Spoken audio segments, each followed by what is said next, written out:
Welcome po mga kakusina. So for today, magluluto tayo ng almondigas. Unahin na po natin gawin yung ating meatballs. Naglagay pong itlog, 2 piraso, garlic powder, seasoning, paminta, a little bit of cornstarch and flour. Mix lang po natin na mabuti until maging ganito po yung kanyang texture. And then we'll set it aside. Mag-isa po tayo ng bawang, sibuyas. Pagluto na po, ilagay po natin yung tubig pang sabaw. And then magdaglagay din po ako ng 2 pork cubes, paminta, a little bit of patis. Hayaan po natin na kumulo and then pwede na po natin ilagay yung ating mixture ng bola-bola.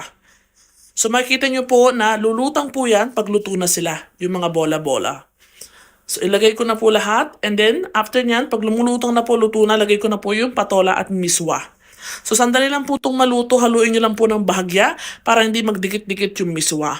And this one is ready for serving na po. Saktong-sakto sa malamig na panahon. I hope you will give it a try.